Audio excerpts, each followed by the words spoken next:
नमस्ते, मेरा नाम है संदीप और हाँ, मैं एस्ट्रोलॉजर नहीं हूँ, लेकिन इस श्रृंखला में आपको मैं कुछ चीज़ें समझाने वाला हूँ। लास्ट क्लास में मैंने समझाया था कि भाव कितने होते हैं और किस भाव से क्या देखा जाता है।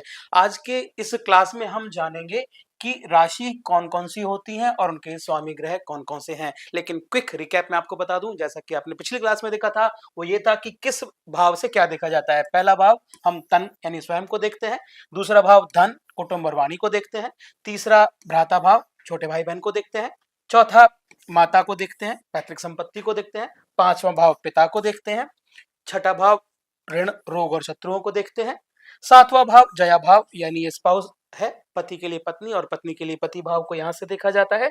आठवें भाव से हम आयु को देखते हैं, नौवें भाव से हम लोग पिता को देखते हैं और भाग्य को देखते हैं। धर्म को कितना मानने वाला कोई भी व्यक्ति विशेष है उसको देखते हैं, ये नौवें भाव से देखते हैं। कर्म को हम लोग देखते हैं 10वें भाव से, काम कैसा करना चाहिए, मेहनत का फल क्या मिलेगा, ये हम देखते हैं 11वें और 12वें भाव से। अगर ये फल पॉजिटिव है यानी लाभ का भाव हुआ आपका 11वां भाव, और वही भाव अगर नुकसान में परिवर्तित होता है तो ये हुआ 12वें भाव, यानी हानि को हम लोग देखते हैं 12वें भाव से। यानी हमने पिछली क्लास में पढ़ा, यानी पिछले चैप्टर में हमने जाना कि किस भाव में क्या छुपा हुआ है। जो आज का चैप्टर है ज्योतिष ज्ञान का, आज का जो चैप्टर है राशि और उनके स्वामी ग्रह कौन कौन से हैं, एक मैंने चार्ट बना लिया। तो आपसे मैं एक रिक्वेस्ट करूंगा कि पेन और कॉपी निकालें और उसमें इस तरह का एक चार्ट बना लें जैसा मैंने आपके लिए बनाया। आपको बताने से पहले मुझे भी बहुत समझना पड़ता है। ये 12 भाव इसमें बने हुए हैं, 12 खाने इसमें बने हुए हैं, ये 12 खाने इस तरह का कुंडली होती है। और इस कुंडली को मैं आपके सामने एक बार फिर से ड्रॉ कर देता हूँ जिससे कि आप और अच्छे से समझ पाए। ये रहे 12 खाने।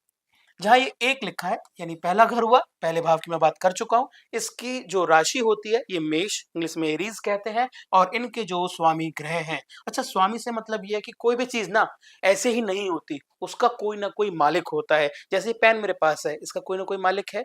ऐसे ही किसी भी चीज का, किसी भी वस्तु का, किसी भी व्यक्ति का, कहीं भी आप घर लेते हो तो घर का भी मालिक होता है। ऐसे ही हर घर का, इसमें जो घर बने हुए हैं हर घर का, हर एरिया का मालिक बना हुआ है, हर मालिक है। पहला घर लग्नेश हुआ जिसको मैं कल बता रहा था, आपका मेष राशि होती है और इनका मालिक हुआ मंगल। दूसरा घर ये वृष राशि हुई, इनके मालिक हुए शुक्रदेव। क्या क्वालिटीज आएंगी, कैसे आएंगी, वो आगे हम लोग समझ लेंगे कि शुक्रदेव की क्वालिटीज कैसे वृष में आती हैं, टॉरस में, या मंगल की कैसे मेष में जाती है, वो हम बाद में समझेंगे। लेकिन अभी आपको सिर्फ इतना करना है, एक 12 खाना बनाए और उसमें जैसे जैसे मैं बताता जा रहा हूँ ऐसे ऐसे लिखते चले जाएं। मेष मंगल, वृष शुक्रदेव, तीसरा मिथुन राशि होती है बुध, इनके स्वामी ग्रह बुध होते हैं। चौथा कर्क और चंद्रदेव इनके राशि स्वामी या स्वामी ग्रह, मालिक कुछ भी आप कहें।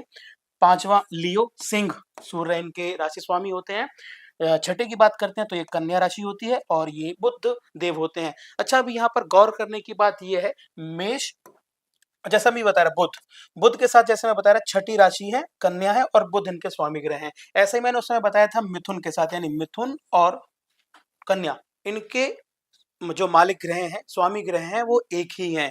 आगे मैं बताऊंगा कि इनमें वो किसको ज्यादा प्रायोरिटी देते हैं और क्यों देते हैं, वो मैं आगे बता दूंगा। ना मूल त्रिकोण कहते हैं। अभी आप सिर्फ ये समझ लेंगे कि छठी राशि है, कन्या राशि है और बुध देव इनके स्वामी ग्रह हैं।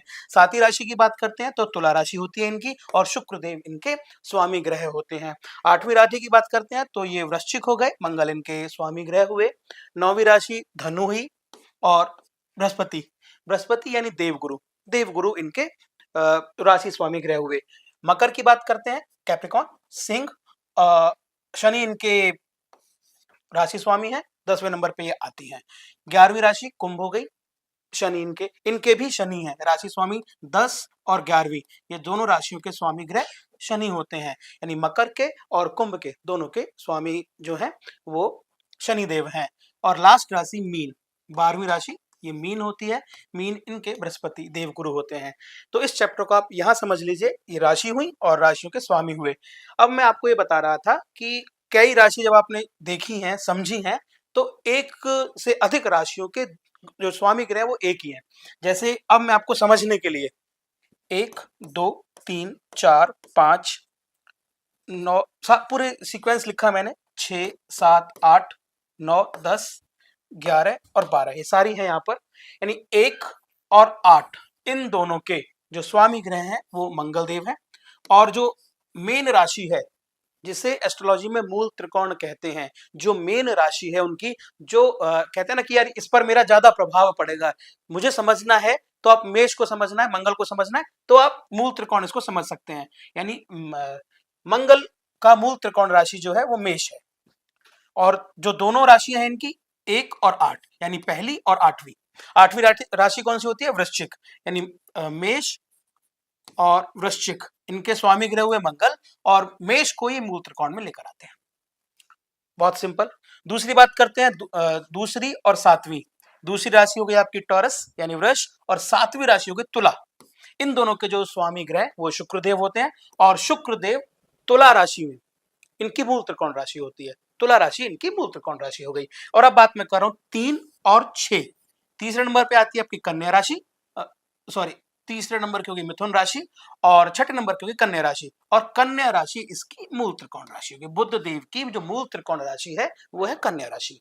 आगे 4 नंबर पे आएंगी कर्क राशि हो गई, और कर्क राशि के जो स्वामी ग्रह हैं वो चंद्र हैं, और ये सिंगल अकेले हैं, तो इनकी मूल त्रिकोण भी वही है और दूसरी राशि भी यही है, साधारण राशि भी वही है और मूल त्रिकोण भी वही है।